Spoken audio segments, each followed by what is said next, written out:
Welcome to the Western New York Athletics High School Football Game Day post-game show at St. Joe's, where the Canisius Crusaders continue their dominance here at St. Joe's against the Marauders with a 24-17 victory today off of, I believe it was 3 rushing touchdowns by Elijah Kimball today and an unbelievable game in the backfield by Mason Allnut, who are joining us. I've got Tom Prince to my right. Tom was on the call with Mike Bunt on Western New York Athletics. Thank you for those that tuned in to watch what was an absolute classic football game. The rain kind of stunk for everybody, but this was a heavyweight fight from the very beginning. Ryan, you were watching with me. What's your big takeaway from today's game? First and foremost, I thought it was a highly competitive affair.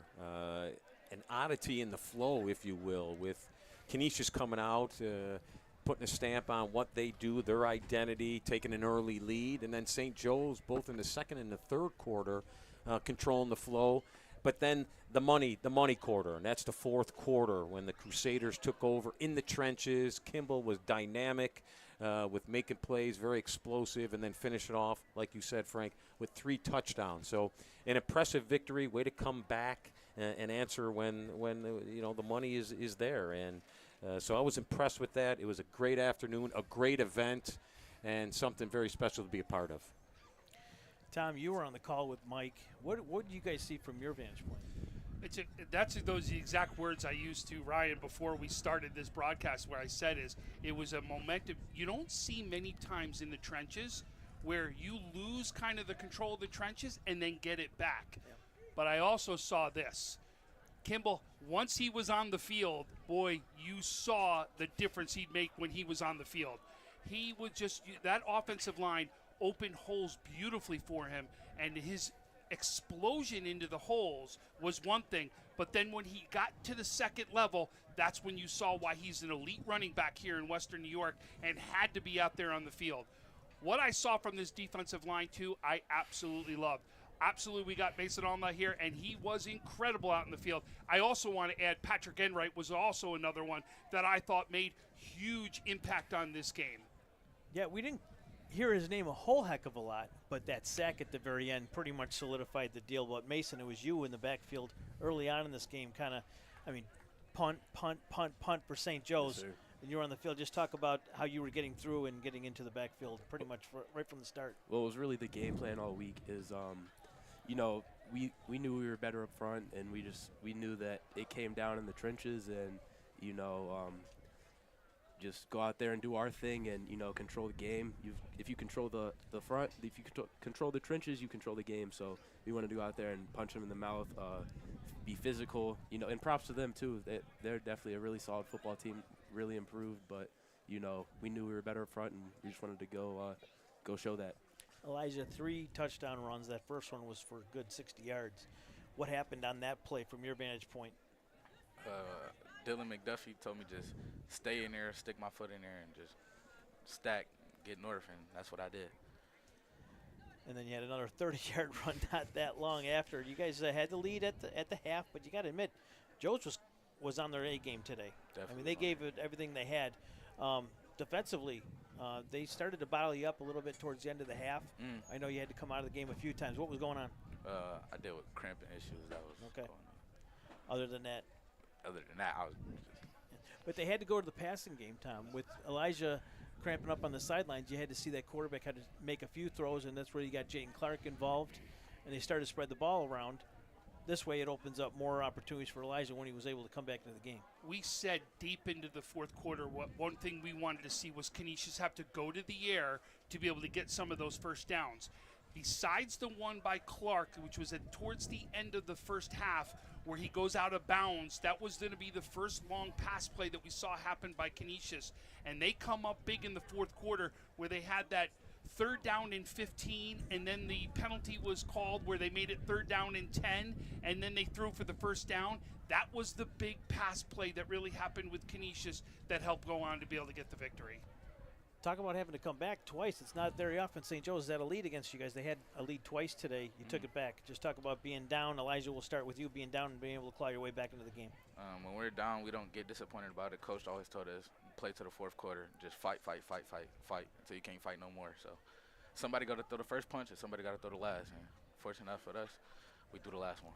And Elijah, I think you guys played your best brand of football in the fourth quarter. When you needed to make plays, you took over the line of scrimmage, like you said, in the trenches. And, to me, that's a sign and a great indicator of a good football team. Can you play when the money's on the line? And you guys did that. You responded the right way. And to me, that was one of the great ingredients why you guys had success this afternoon. All right, we're going to take a quick break, and then we're going to bring in Coach Craig Kransky. You're watching Western New York Athletics High School Football post-game show from St. Joe's. Explore your next idea. Blaze new trails. Imagine new ways to do things. What will you do next? We've got a VIP at 3 o'clock. We're gonna go side right, pick, Riptide Blazer, safety key, full boat up 3. On now, ready?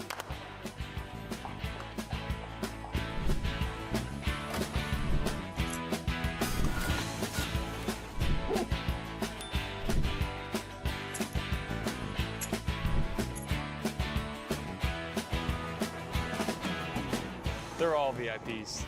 Go Team Western. 300 Level Media is a locally owned and operated multi-purpose media company right here in Western New York. You'll find us everywhere covering the Bills, Sabres, Buttes, Bisons, Big Four basketball, local college sports, and much more. Our staff offers a variety of media services, from video production, live event coverage, audio broadcasts, professional voiceovers, camera operation, and videography. Visit www.300levelmedia.com or give us a call at 716-427-2600. This is 300 Level Media. We are proud to serve our country, to serve our local communities, to wear the uniform, to be a soldier, to serve abroad when and where duty calls. We are ready to stand with our brothers and sisters to defend, to serve, to fight. We're always ready. We're always there. We are the New York Army National Guard. Welcome back to the Western New York Athletics High School Football Game Day post-game show, where Canisius comes out on top of St. Joe's 24-17. We're now with Coach Craig Kransky from the Crusaders. And, Coach, it was a hell of a game today, a heavyweight fight from the beginning. You punched them, they punched you back, and then you guys kept on swinging at the end, and you came out victorious. What did you see from the sidelines today that really kind of made the thing sway Canisius' way today? Yeah, kudos to Joe's. I mean, they obviously are better. They have dudes now, right? They have guys. I mean, last year in the playoff game when they were so injured, they didn't have kids. But today they got guys in. They got a couple guys transferring. Of course, they're good football players. So what we saw was a real tough battle up front. We tried to outflank them early with some unbalanced sets, and then they adjusted to that well halfway through the first quarter. And then they got after us a little bit in the second quarter. But I think we had the lead at halftime, right? And, 16 to 10, yeah, 16 to 10. Yep. No, I just everything just flows together. Yep. And then I know they took the lead, and we just changed what we did. We went to a little jet counter series stuff. I would have liked to run some more play action stuff off that, which we have, which we didn't get to. But then in the fourth quarter, when we took the lead, our pass rushers were able to, and then we going up 10 there with 2:34 left in the game. We don't block the A gap for some reason, and the big kid makes the play, and it gives them hope. We go up that 10 there and turn our pass rushers loose. We're okay. Yeah. You got to give it up for Joe's at the goal line, too. They had a couple of nice stops there. Then you had the bad snap. Kind of changed. This was a game that momentum switched a few different times. Yeah. Self-inflicted wounds today. We had a lot of self-inflicted wounds. And again, there's no disrespect to Joe's. We didn't block a lot of times. I mean, we missed down blocks. We call things at the line of scrimmage sometimes with kids, and we run put and pull, like the center pull sometimes, guard pull sometimes. They made a couple mistakes in their calls, which allows them to get to the front side A gap, and they're making plays in the backfield. It's probably not a great call on the goal line, but so yeah, in that regard. But Joe's obviously they have some big strong kids. I mean, Guerrero is as good as anybody, and You know, the linebackers they have now are good players, and back end of the defense is playing at 2 yards from the line of scrimmage. So, yeah, they got 11 guys in there, and they're balling, man, and they know the game. You know, these kids hear it all week that it's been 9 in a row and 19 out of 20, and their pride shows, and yeah, that's what high school football is, and we're all better when St. Joe's is better and Timon's better, and you know what, we'll get these kind of crowds every week if we're all good. Yeah, Tom, you have one for I'll tell you Coach. what. First of all, what a great playoffs this is going to be. I can't wait for the playoffs because we're going to be that excited. Coach, I want to point out something that I saw during the game that I thought was really interesting, and I'd love to know. And obviously, you're not going to be able to tell me everything that was said, but a lot of times your quarterback obviously comes over and gets the play from you. But multiple key points in the game, Kimball would also make sure that he was right there talking to you in your ear. Obviously, he's seeing something on the field that he's trying to tell you. What is he seeing out there? Well, I'm glad you thought that, Tom. I was probably telling him he's a Division I running back and he has to take the game over. Right? And the best player on the field has to be the best player at those times. And he was cramping, so, you know, he cramped during the one fumble, and I was mad that he didn't go for the football, and I said some things to him that made him upset. And but it's not disrespect. He takes it. You know, he's a very coachable young guy, and then he gets better. And so my job is to get our high school kids ready to be men. And Elijah is one of those kids. He's 15 years old, and so he's a young man, and he's going to be a terrific 18-year-old player somewhere. And, Coach, he did it. He did answer that challenge, especially in the fourth quarter, right? You challenged him, and he stepped up the way you needed to him, the way the team needed him to. And in a rivalry game, you've been coaching a long time. You know, you never know what's going to occur in a rivalry game. And it was a back-and-forth contest, but you guys made the plays when you needed to. That's a sign of a good football team. You'll go back, evaluate your mistakes, analyze the film, and you'll get better from that. 100% big facts there, Ryan. We got to get better. I mean, it's only game 4, right? And when we play 9, and so I would imagine we're going to be better in week 5 than we were in week 4. We're going to practice hard on Monday, as we always do. We're going to get in our weight room on Tuesday and watch our film on Tuesday. And we are nowhere near finished as a finished product. And to your point, our kids kept battling. We did enough to win. And who the hell knows? We might see Joe's again. As much as you've been a pain in the side, the thorn in the side here of St. Joe's, St. Francis has been that thorn in Canisius' side, and you get them, I believe, is it Saturday night? We play Saturday afternoon at our place. Saturday afternoon at your place. So it seems we always play out there, but we finally play at home. It'll be our first home game too. I mean, we've been on the road for 4 straight weeks, and that TV game, by the way. But we need to get better. I mean, we had too many pre-snap penalties. We had too many pre-snap misalignments. The first punt, we had 9 guys on. I mean, we worked on punt. I don't like punting, but we worked on punt every day, 12 minutes a day, 60 minutes a week this week, and we still misaligned on the first punt. And I'm like, what the hell's going on out here? But we got guys at the water cooler, and it's crazy, but they're kids, and they'll get better. But, Coach, we see it every weekend at the pro and the collegiate level. So here at the high school level is no different. We see base mistakes, miscues in all those football games. And you know what, Coach? Your team has been battle-tested early on, right? Your level of competition. You went on the road, played some really stiff competition. Here this afternoon was another battle. So it's only going to afford you to be a better battle-tested team as the season wears on, closes to the end, and gets to postseason. Correct, Ryan. What those games out of state do for you is they are all physical teams. And so you figure out right away where you are physically. Like, can you stand up to those kind of players? And the answer for the most part, other than Massillon, was yes, we can. And so when you come home, I knew Joe's was going to be physical. They're big, they're strong, they've been in the weight room. You can tell their kids look good. So how do we match up physically? But we've already done that 3 weeks in a row. And we just need to play smarter. Sometimes we don't play smart. Defensively, I thought we played great in the last quarter and a half. After they took the lead, I thought from that point on, defensively, we played really good. And a lot of the things you mentioned, you can clean those up, Mhm. right? You know, Yes. yes, you're going to get beat physically from time to time. It's Yep. football, right? Yep. But with that said, most of the miscues, you can, again, self-evaluate, look at the film, and get those cleaned up, make yourself a better football team fundamentally Yeah. as the season wears on. I can't wait to go home, get a beer, and watch film. That's what I do. That's what you love to do, right? Yeah, that's what I love to do. My wife understands that, and yes. Or you wouldn't be coaching if that No, wasn't the case. Not for And the 36 years, bro. That's it. Not for 36 years. Hey, Coach, in the second half, you go down 17-16. And a lot of times, the sideline, you could just see the heads go down, right? Everything can go negative at that point. Talk about what the sideline was like and how you were able to turn that and take it into an advantage going into the fourth quarter. Yeah, and you probably remember that we turned the ball over. We had the possession, but we lost the ball. Yep. And so not only was it 17-16, but we had given them another possession. So that's critical time there where they score. They go up 8 or 9. Yeah, then it's game on, right? We have to really work our butts off. But we handled the defensive series. We got them 3 and out.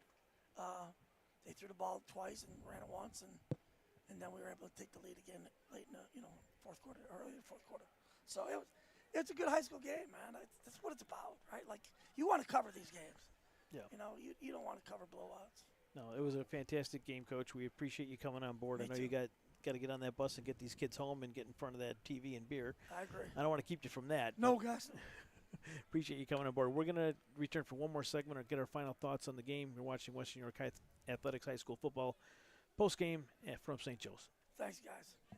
Western New York Immediate Care's new locations are now open. Whether you've suffered a minor injury or just aren't feeling well, Western New York Immediate Care provides safe, quick, high-quality care at an affordable cost. Our clinicians are trained to diagnose and treat non-life-threatening injuries and illnesses and are equipped with on-site x-ray and labs to help you feel better, faster. With 4 convenient locations open 7 days a week, Western New York Immediate Care is here to help when and where you need us. Visit us online to learn more. Do you insure a lot of businesses? Yes, we do. How about restaurants? We got a bunch. Do you cover property damage? Yes, we do. How about my equipment? Covered. How about sewer backup? We got it. What if my cook gets hurt? They're covered. Foodborne illnesses? Covered. What if my party tent goes down? Covered under property damage. And you say this is all under one policy? One policy. When do I pay? Once a month. Just one time? Just one. Is there anything you don't cover? What's your record for consecutive questions asked? 31.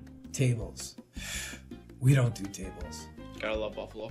For more information, visit www.paulwolfagency.com. Look, Patriot account is not going to close itself. Looks like you're going to be here late again. I need this by morning. Oh no, not again. My son has a football game tonight. WNYathletics.com. You can thank me later. WNY Athletics, your home for high school sports. Yes. Logistics Plus is a global transportation provider headquartered in Erie, PA, with locations worldwide, including right here in Western New York. Logistics Plus is consistently recognized as a fast-growing transportation and logistics company, great supply chain partner, top freight broker, leading project cargo manager, and a great place to work. With a strong passion for excellence, our 500-plus employees put the plus in logistics. For an efficient, personal approach for all of your transportation needs, more information about our Buffalo office is available at logisticsplus.com/Buffalo. It's 24-17 in what can only be described as, I don't want to say the game of the century, but it was a great high school football game. Again, from the time they kicked off till the very end, this was anybody's football game. Highs and lows. St. Joe's had the lead for the first time in this rivalry in who knows how long. It's been so how many in a row is it? 9 in a row, 10 in a row, and they've won now? It was 9 in a row, yep. So, I mean, it's just one thing after another for both teams. It was a great game, and glad we were able to do it. Ryan, I wanted to get your final thoughts on this game and where both programs go from here. Well, first and foremost, I'm appreciative of the opportunity to cover this. You two gentlemen do a phenomenal job in what you provide for high school sports and student athletes. So I want to recognize that first and foremost. And secondly, the ability to cover a game of this magnitude, the display, the energy, the effort, the student body, just, again, a tremendous event to be a part of. And with that said, though, Canisius did enough to win this football game. Let's not be misconstrued in that end. The Marauders played a highly competitive game. They were physical for most of this game. and they deserve to be in the football game late. However, they didn't make enough plays. The Crusaders did that, and they deserve this victory this afternoon. And Tom? I first want to say something about our Western New York Athletics crew, because what they did battle through some of these elements out here today. Our cameramen, Russ Battaglia, Pete Galvin, and also Mario Hall. We don't do this without them. Tim Gardner battled through a ton inside that booth to make sure this happens. And I got to tell you, even Mike Bunt on the call, it was very tough to see things through there when that rain was really coming down, and he did tremendous out there on the call. But and I know you're not good at taking compliments, this doesn't happen without you, period. Okay? This was an amazing day that you set up out here to be able to have us come out and do what he did. I know you're not good at it, but you're going to take it right now because this does happen because of you, and we really all can't thank you enough. But I'll tell you, when we talk about rivalry games, okay, that's what a rivalry game is supposed to look like. It's exactly it, right? We've been usually when you build up a game so much, right? There's always some sort of letdown to it, right?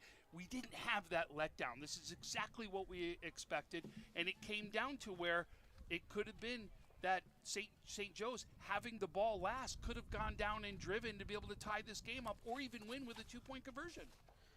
And some of those young guys from St. Joe's, Tom, they got themselves involved, which is what Joe's needed to do.